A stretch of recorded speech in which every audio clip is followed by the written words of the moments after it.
The Adventures of Sherlock Holmes by Sir Arthur Conan Doyle. Adventure 5, The 5 Orange Pips. When I glance over my notes and records of the Sherlock Holmes cases between the years 82 and 90, I am faced by so many which present strange and interesting features that it is no easy matter to know which to choose and which to leave. Some, however, have already gained publicity through the papers, and others have not offered a field for those peculiar qualities which my friend possessed in so high a degree, and which it is the object of these papers to illustrate. Some, too, have baffled his analytical skill, and would be, as narratives, beginnings without an ending, while others have been but partially cleared up, and have their explanations founded rather upon conjecture and surmise than on the absolute logical proof which was so dear to him. There is, however, one of these last which was so remarkable in its details, and so startling in its results, that I am tempted to give some account of it, in spite of the fact that there are points in connection with it which never have been, and probably never will be, entirely cleared up. The year 87 furnished us with a long series of cases of greater or less interest, of which I retain the records.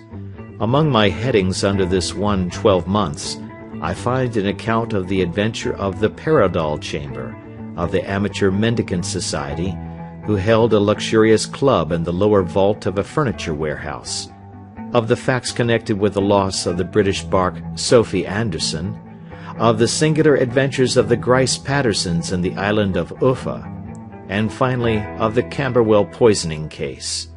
In the latter, as may be remembered, Sherlock Holmes was able, by winding up the dead man's watch, to prove that it had been wound up 2 hours before, and that therefore the deceased had gone to bed within that time, a deduction which was of the greatest importance in clearing up the case. All these I may sketch out at some future date, but none of them present such singular features as the strange train of circumstances which I have now taken up my pen to describe. It was in the latter days of September, and the equinoctial gales had set in with exceptional violence. All day the wind had screamed and the rain had beaten against the windows, so that even here, in the heart of great, handmade London, we were forced to raise our minds for the instant from the routine of life and to recognize the presence of those great elemental forces which shriek at mankind through the bars of his civilization, like untamed beasts in a cage. As evening drew in, the storm grew higher and louder, and the wind cried and sobbed like a child in the chimney.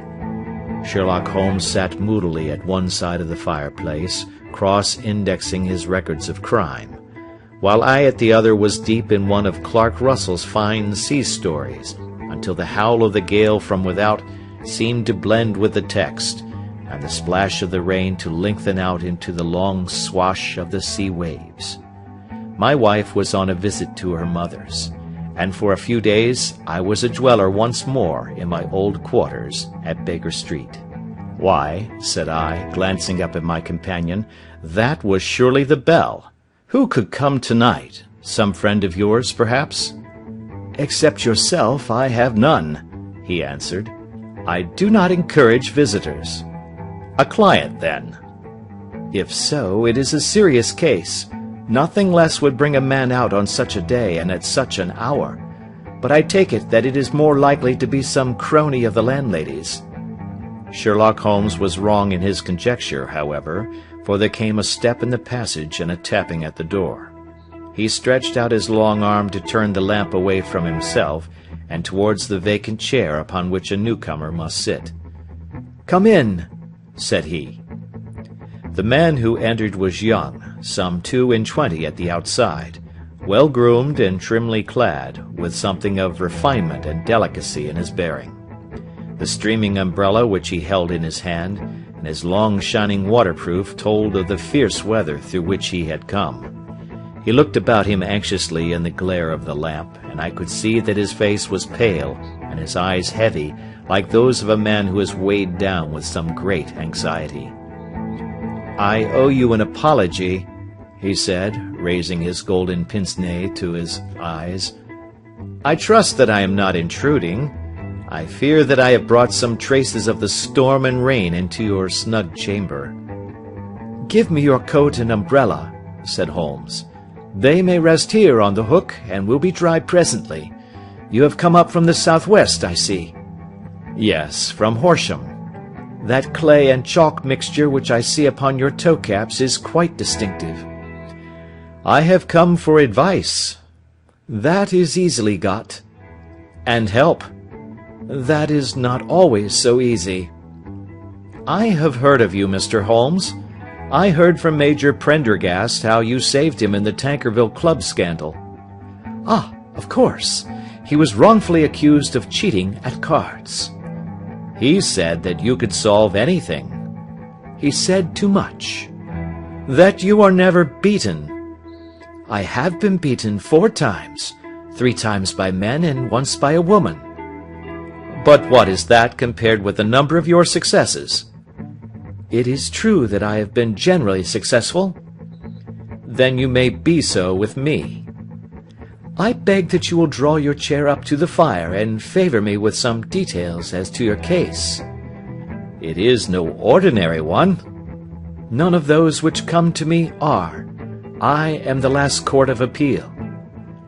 "And yet I question, sir, whether, in all your experience, you have ever listened to a more mysterious and inexplicable chain of events than those which have happened to my own family." "You fill me with interest," said Holmes. "Pray give us the essential facts from the commencement, and I can afterwards question you as to those details which seem to me to be most important." The young man pulled his chair up and pushed his wet feet out towards the blaze. "My name," said he, "is John Openshaw, but my own affairs have, as far as I can understand, little to do with this awful business. It is a hereditary matter, so in order to give you an idea of the facts, I must go back to the commencement of the affair. You must know that my grandfather had 2 sons, my uncle Elias and my father Joseph. My father had a small factory at Coventry, which he enlarged at the time of the invention of bicycling. He was a patentee of the Openshaw unbreakable tire, and his business met with such success that he was able to sell it and to retire upon a handsome competence. My uncle Elias emigrated to America when he was a young man, and became a planter in Florida, where he was reported to have done very well. At the time of the war he fought in Jackson's army, and afterwards under Hood, where he rose to be a colonel. When Lee laid down his arms, my uncle returned to his plantation, where he remained for 3 or 4 years. About 1869 or 1870, he came back to Europe and took a small estate in Sussex, near Horsham. He had made a very considerable fortune in the States, and his reason for leaving them was his aversion to the Negroes, and his dislike of the Republican policy in extending the franchise to them. He was a singular man, fierce and quick-tempered, very foul-mouthed when he was angry, and of a most retiring disposition. During all the years that he lived at Horsham, I doubt if ever he set foot in the town. He had a garden and 2 or 3 fields round his house, and there he would take his exercise, though very often for weeks on end he would never leave his room. He drank a great deal of brandy and smoked very heavily, but he would see no society and did not want any friends, not even his own brother. He didn't mind me. In fact, he took a fancy to me, for at the time when he saw me first I was a youngster of 12 or so. This would be in the year 1878, after he had been 8 or 9 years in England. He begged my father to let me live with him, and he was very kind to me in his way.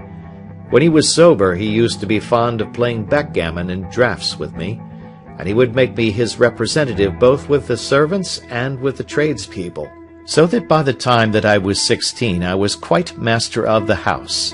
I kept all the keys and could go where I liked and do what I liked, so long that I did not disturb him in his privacy. There was one singular exception, however, for he had a single room, a lumber room up among the attics, which was invariably locked, and which he would never permit either me or anyone else to enter. With a boy's curiosity, I have peeped through the keyhole, but I was never able to see more than such a collection of old trunks and bundles as would be expected in such a room. One day, it was in March 1883, a letter with a foreign stamp lay upon the table in front of the Colonel's plate. It was not a common thing for him to receive letters, for his bills were all paid in ready money, and he had no friends of any sort. "From India," said he as he took it up. "Pondicherry postmark. What can this be?" Opening it hurriedly, out there jumped 5 little dried orange pips, which pattered down upon his plate. I began to laugh at this, but the laugh was struck from my lips at the sight of his face. His lip had fallen, his eyes were protruding, his skin the color of putty, and he glared at the envelope which he still held in his trembling hand. "K, K, K!" he shrieked, and then, my God, my sins have overtaken me." "What is it, uncle?" I cried. "Death," said he, and rising from the table he retired to his room, leaving me palpitating with horror. I took up the envelope and saw scrawled in red ink upon the inner flap, just above the gum, the letter K 3 times repeated. There was nothing else save the 5 dried pips. What could be the reason of his overpowering terror?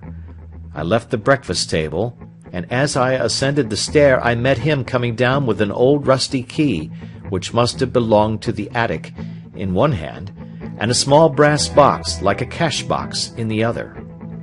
"They may do what they like, but I'll checkmate them still," said he with an oath.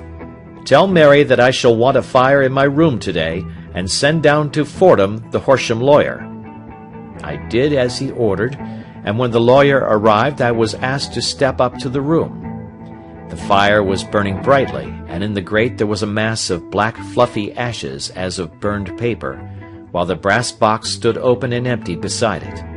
As I glanced at the box I noticed, with a start, that upon the lid was printed the treble K which I had read in the morning upon the envelope. "I wish you, John," said my uncle, "to witness my will. I leave my estate, with all its advantages and all its disadvantages, to my brother, your father, whence it will, no doubt, descend to you. If you can enjoy it in peace, well and good. If you find you cannot, take my advice, my boy, and leave it to your deadliest enemy. I am sorry to give you such a two-edged thing, but I can't say what turn things are going to take. Kindly sign the paper where Mr. Fordham shows you." I signed the paper as directed, and the lawyer took it away with him.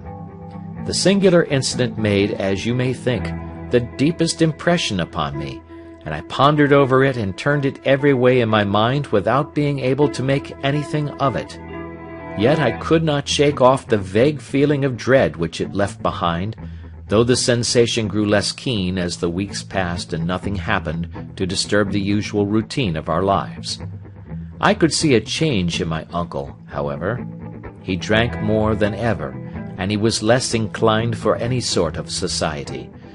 Most of his time he would spend in his room, with the door locked upon the inside, but sometimes he would emerge in a sort of drunken frenzy, and would burst out of the house and tear about the garden with a revolver in his hand, screaming out that he was afraid of no man, and that he was not to be cooped up like a sheep in a pen by man or devil. When these hot fits were over, however, he would rush tumultuously in at the door and lock and bar it behind him, like a man who can brazen it out no longer against the terror which lies at the roots of his soul. At such times I have seen his face, even on a cold day, glisten with moisture, as though it were new raised from a basin. Well, to come to an end of the matter, Mr. Holmes, and not to abuse your patience, there came a night when he made one of those drunken sallies from which he never came back. We found him, when we went to search for him, face downward in a little green-scummed pool, which lay at the foot of the garden. There was no sign of any violence, and the water was but 2 feet deep, so that the jury, having regard to his known eccentricity, brought in a verdict of suicide. But I, who knew how he winced from the very thought of death, had much ado to persuade myself that he had gone out of his way to meet it. The matter passed, however, and my father entered into possession of the estate and of some £14,000 which lay to his credit at the bank. "One moment," Holmes interposed. "Your statement is, I foresee, one of the most remarkable to which I have ever listened.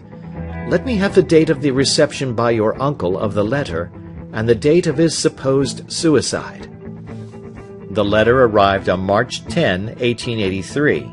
His death was 7 weeks later, upon the night of May 2nd. "Thank you. Pray proceed." When my father took over the Horsham property, he, at my request, made a careful examination of the attic, which had been always locked up. We found the brass box there, although its contents had been destroyed. On the inside of the cover was a paper label with the initials of KKK repeated upon it, and letters, memoranda, receipts, and a register written beneath. These, we presume, indicated the nature of the papers which had been destroyed by Colonel Openshaw. For the rest, there was nothing of much importance in the attic save a great many scattered papers and notebooks bearing upon my uncle's life in America. Some of them were of the wartime and showed that he had done his duty well and had borne the repute of a brave soldier. Others were of a date during the reconstruction of the southern states, and were mostly concerned with politics, for he had evidently taken a strong part in opposing the carpetbag politicians who had been sent down from the north.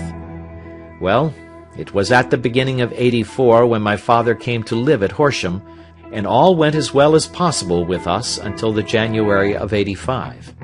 On the 4th day after the New Year, I heard my father give a sharp cry of surprise as we sat together at the breakfast table. There he was, sitting with a newly opened envelope in one hand and 5 dried orange pips in the outstretched palm of the other one. He had always laughed at what he called my cock-and-bull story about the colonel, but he looked very scared and puzzled now that the same thing had come upon himself. "Why, what on earth does this mean, John?" he stammered. My heart had turned to lead. "It is KKK," said I.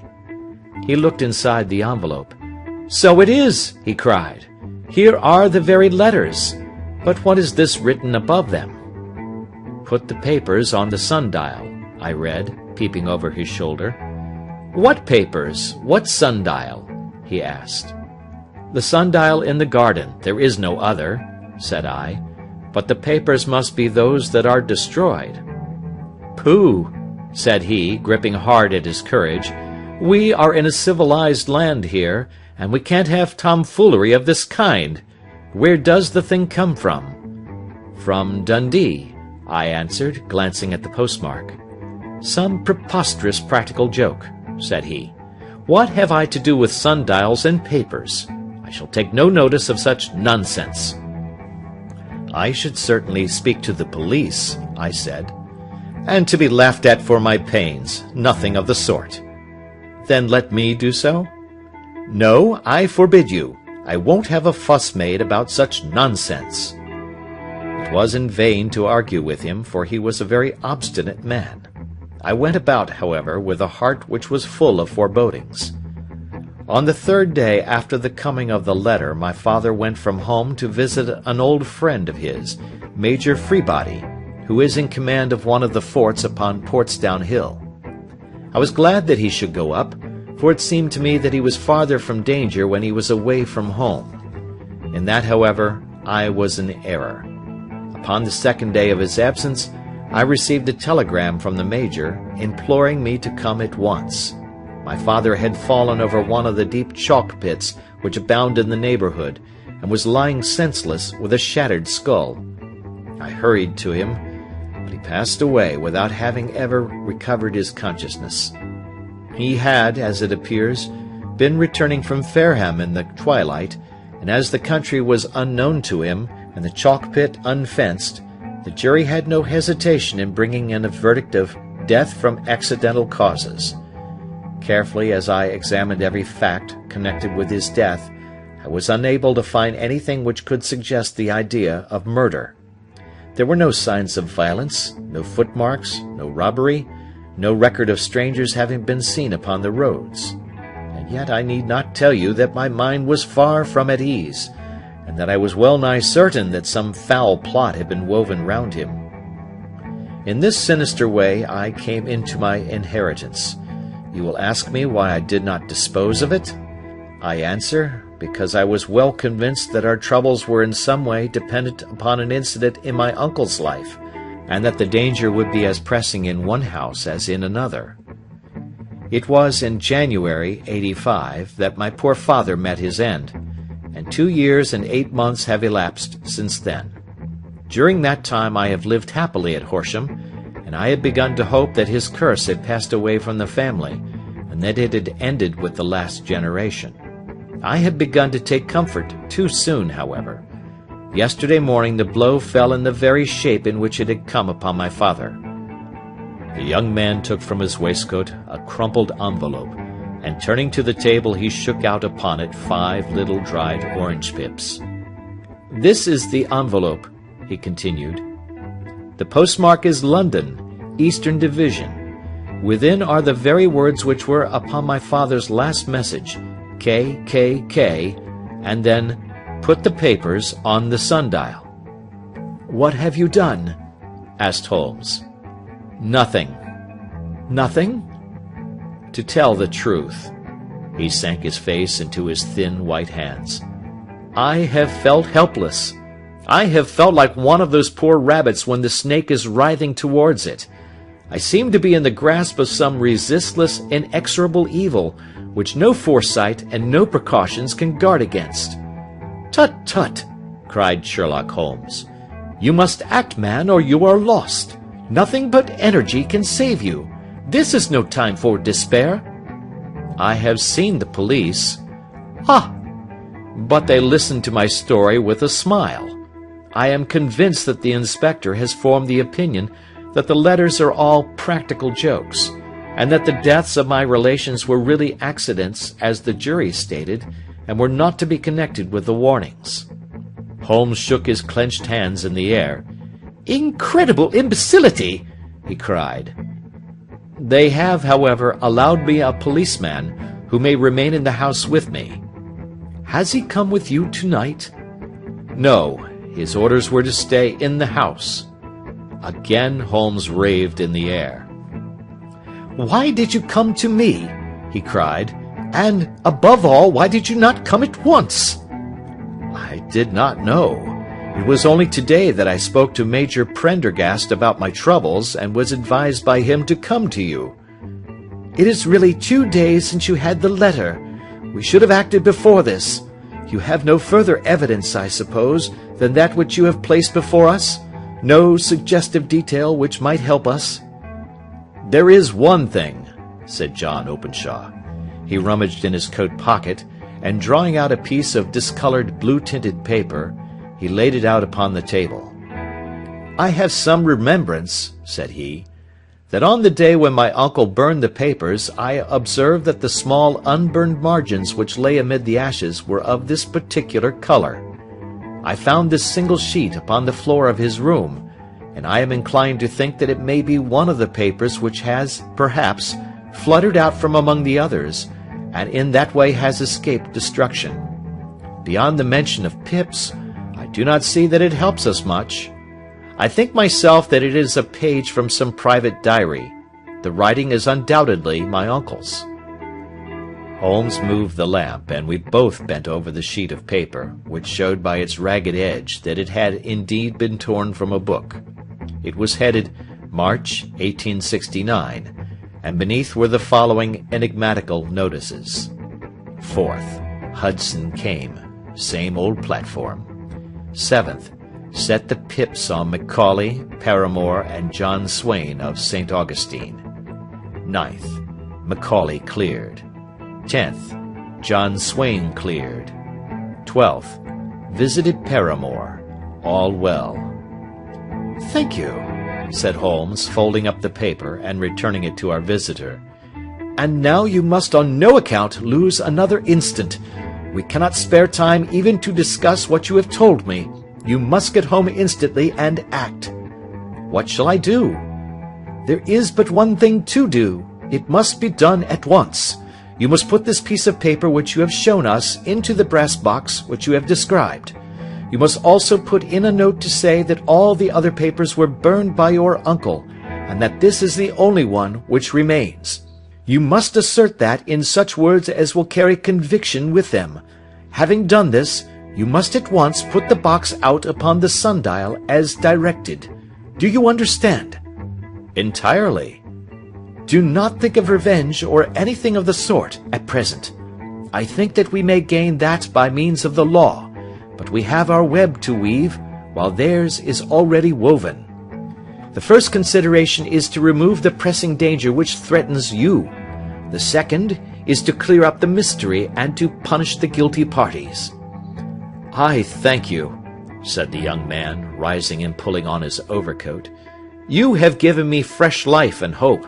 I shall certainly do as you advise. Do not lose an instant, and, above all, take care of yourself in the meanwhile, for I do not think that there can be a doubt that you are threatened by a very real and imminent danger. How do you go back? By train from Waterloo. It is not yet 9. The streets will be crowded, so I trust that you may be in safety, and yet you cannot guard yourself too closely. I am armed. That is well. Tomorrow I shall set to work upon your case. I shall see you at Horsham, then? No, your secret lies in London. It is there that I shall seek it.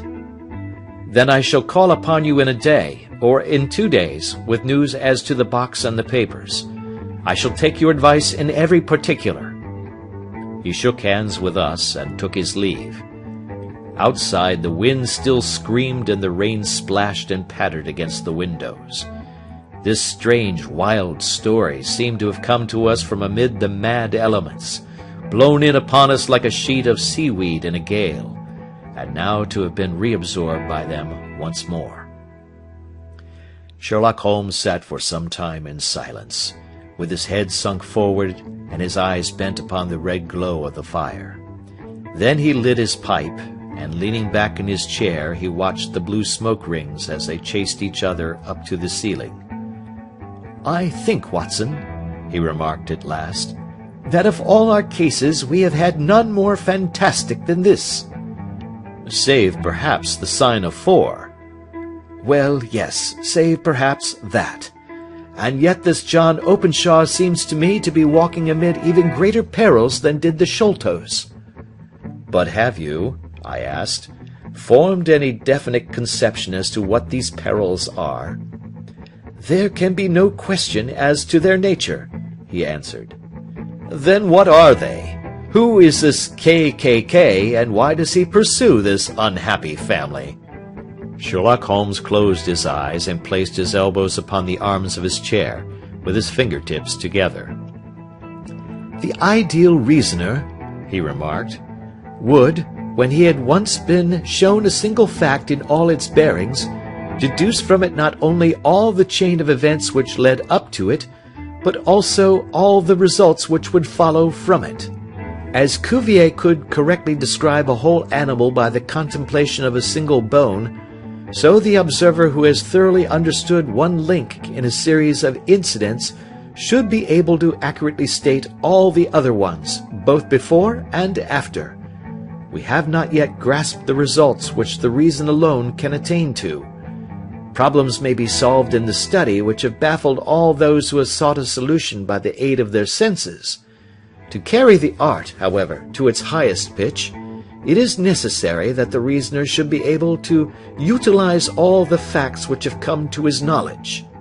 And this in itself implies, as you will readily see, a possession of all knowledge, which, even in these days of free education and encyclopedias, is a somewhat rare accomplishment. It is not so impossible, however, that a man should possess all knowledge which is likely to be useful to him in his work, and this I have endeavored in my case to do. If I remember rightly, you on one occasion, in the early days of our friendship, defined my limits in a very precise fashion. Yes, I answered, laughing. "It was a singular document. Philosophy, astronomy, and politics were marked at 0, I remember. Botany variable, geology profound as regards the mud stains from any region within 50 miles of town, chemistry eccentric, anatomy unsystematic, sensational literature and crime records unique, violin player, boxer, swordsman, lawyer, and self-poisoner by cocaine and tobacco. Those, I think, were the main points of my analysis." Holmes grinned at the last item. "Well," he said, "I say now, as I said then, that a man should keep his little brain attic stocked with all the furniture that he is likely to use, and the rest he can put away in the lumber room of his library, where he can get it if he wants it. Now, for such a case as the one which has been submitted to us tonight, we need certainly to muster all our resources.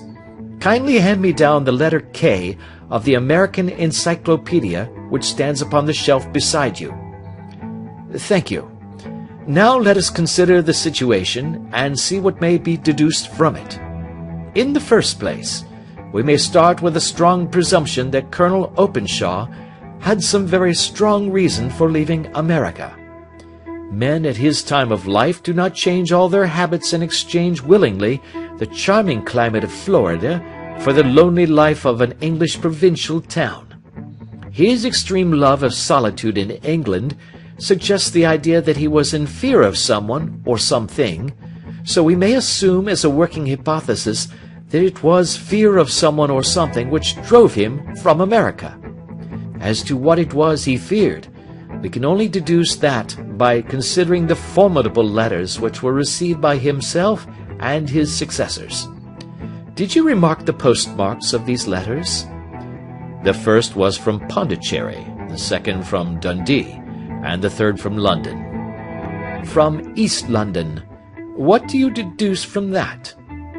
They are all seaports, that the writer was on board of a ship. Excellent.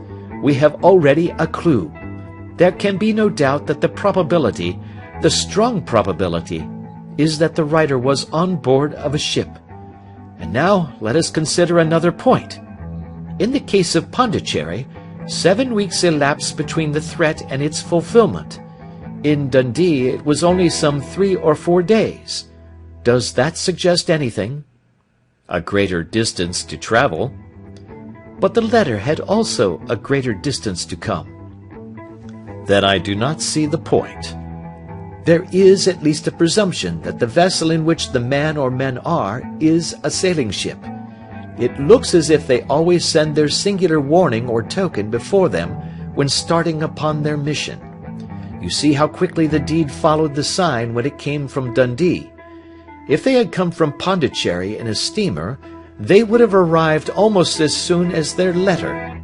But, as a matter of fact, 7 weeks elapsed.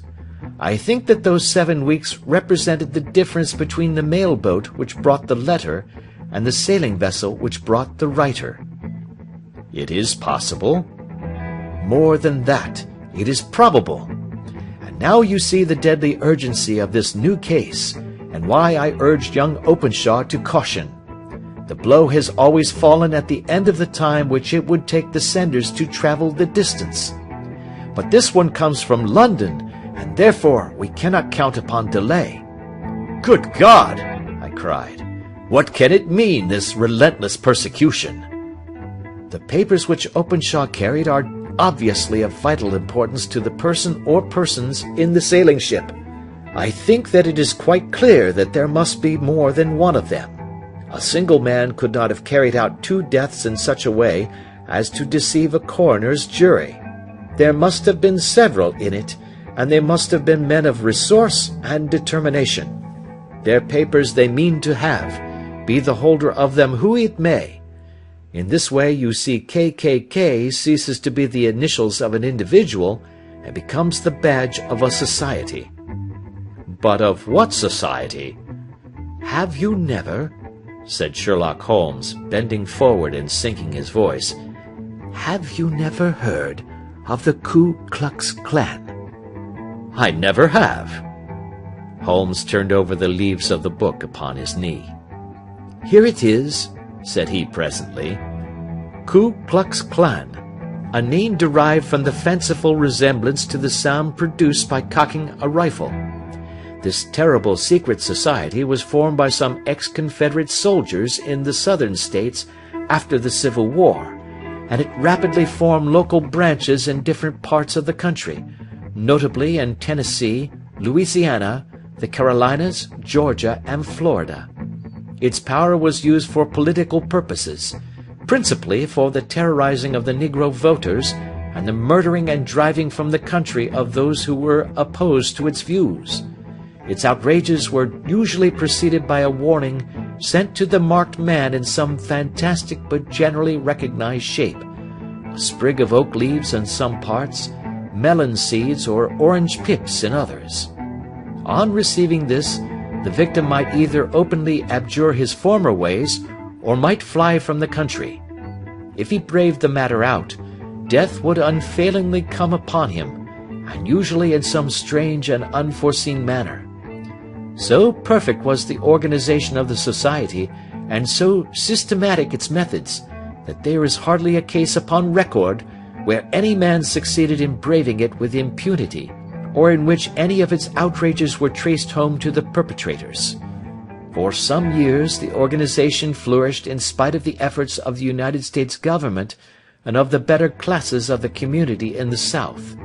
Eventually, in the year 1869, the movement rather suddenly collapsed, although there have been sporadic outbreaks of the same sort since that date.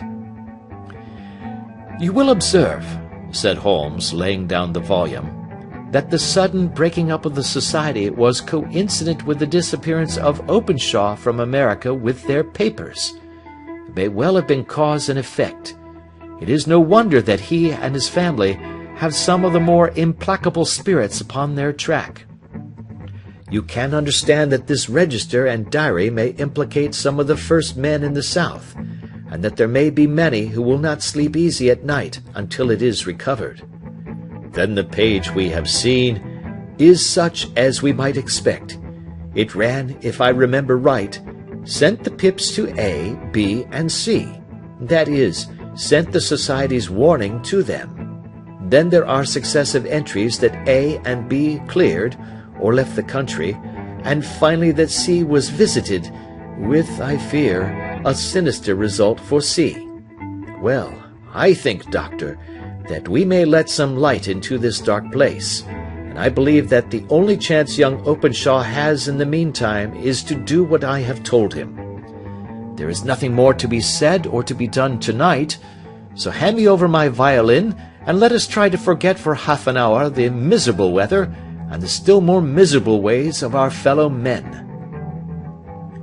It had cleared in the morning, and the sun was shining with a subdued brightness through the dim veil which hangs over the great city. Sherlock Holmes was already at breakfast when I came down. "You will excuse me for not waiting for you," said he. "I have, I foresee, a very busy day before me in looking into this case of young Openshaw's." "What steps will you take?" I asked. "It will very much depend upon the results of my first inquiries. I may have to go down to Horsham after all." "You will not go there first?" "No, I shall commence with the city. Just ring the bell and the maid will bring up your coffee." As I waited, I lifted the unopened newspaper from the table and glanced my eye over it. It rested upon a heading which sent a chill to my heart. "Holmes!" I cried. "You are too late." "Ah," said he, laying down his cup. "I feared as much. How was it done?" He spoke calmly, but I could see that he was deeply moved. My eye caught the name of Openshaw and the heading "Tragedy near Waterloo Bridge." Here is the account. "Between 9 and 10 last night, Police Constable Cook of the H Division, on duty near Waterloo Bridge, heard a cry for help and a splash in the water.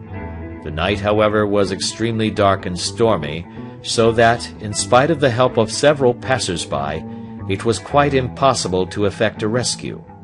The alarm, however, was given, and by the aid of the water police, the body was eventually recovered. It proved to be that of a young gentleman whose name, as it appears from an envelope which was found in his pocket, was John Openshaw, and whose residence is near Horsham. It is conjectured that he may have been hurrying down to catch the last train from Waterloo Station, and that in his haste and the extreme darkness he missed his path and walked over the edge of one of the small landing places for river steamboats. The body exhibited no traces of violence, and there can be no doubt that the deceased had been the victim of an unfortunate accident, which should have the effect of calling the attention of the authorities to the condition of the riverside landing stages. We sat in silence for some minutes, Holmes more depressed and shaken than I had ever seen him. "That hurts my pride, Watson," he said at last. "It is a petty feeling, no doubt, but it hurts my pride. It becomes a personal matter with me now, and if God sends me health, I shall set my hand upon this gang. That he should come to me for help, and that I should send him away to his death." He sprang from his chair and paced about the room in uncontrollable agitation, with a flush upon his sallow cheeks and a nervous clasping and unclasping of his long, thin hands. "They must be cunning devils," he exclaimed at last. "How could they have decoyed him down there? The embankment is not on the direct line to the station. The bridge no doubt was too crowded, even on such a night, for their purpose. Well, Watson, we shall see who will win in the long run. I am going out now." "To the police?" "No, I shall be my own police. When I have spun the web they may take the flies, but not before." All day I was engaged in my professional work, and it was late in the evening before I returned to Baker Street. Sherlock Holmes had not come back yet. It was nearly 10 o'clock before he entered, looking pale and worn. He walked up to the sideboard, and tearing a piece from the loaf he devoured it voraciously, washing it down with a long draught of water. "You are hungry," I remarked. "Starving. It had escaped my memory. I have had nothing since breakfast." "Nothing?" "Not a bite. I had no time to think of it." "And how have you succeeded?" "Well." "You have a clue?" "I have them in the hollow of my hand. Young Openshaw shall not long remain unavenged.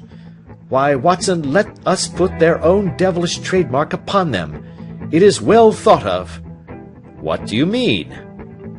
He took an orange from the cupboard, and tearing it to pieces he squeezed out the pips upon the table.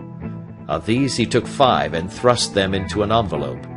On the inside of the flap he wrote S.H. for J.O. Then he sealed it and addressed it to Captain James Calhoun, Bark Lone Star, Savannah, Georgia. "This will await him when he enters port," said he, chuckling. "It may give him a sleepless night. He will find it as sure a precursor of his fate as Openshaw did before him." "And who is this Captain Calhoun?" "The leader of the gang. I shall have the others, but he first." "How did you trace it, then?" He took a large sheet of paper from his pocket, all covered with dates and names. "I have spent the whole day," said he, "over Lloyd's registers and files of the old papers, following the future career of every vessel which touched at Pondicherry in January and February in '83. There were 36 ships of fair tonnage which were reported there during those months. Of these, one, the Lone Star, instantly attracted my attention, since, although it was reported as having cleared from London, the name is that which is given to one of the states of the Union." "Texas, I think." "I was not and am not sure which, but I knew that the ship must have an American origin." "What then?" "I searched the Dundee records, and when I found that the bark Lone Star was there in January '85, my suspicion became a certainty. I then inquired as to the vessels which lay at present in the port of London." "Yes?" "The Lone Star had arrived here last week. I went down to the Albert Dock and found that she had been taken down the river by the early tide this morning, homeward bound to Savannah. I wired to Gravesend and learned that she had passed some time ago, and as the wind is easterly, I have no doubt that she is now past the Goodwins and not very far from the Isle of Wight." "What will you do, then?" "Oh, I have my hand upon him. He and the 2 mates are, as I learn, the only native-born Americans in the ship. The others are Finns and Germans. I know also that they were all 3 away from the ship last night. I had it from the stevedore who has been loading their cargo. By the time that their sailing ship reaches Savannah, the mail-boat will have carried this letter, and the cable will have informed the police of Savannah that these 3 gentlemen are badly wanted here upon a charge of murder." There is ever a flaw, however, in the best laid of human plans, and the murderers of John Openshaw were never to receive the orange pips which would show them that another, as cunning and as resolute as themselves, was upon their track. Very long and very severe were the equinoctial gales that year. We waited long for news of the Lone Star of Savannah, but none ever reached us. We did at last hear that somewhere, far out in the Atlantic, a shattered sternpost of a boat was seen swinging in the trough of a wave, with the letters L.S. carved upon it, and that is all which we shall ever know of the fate of the Lone Star. End of Adventure 5.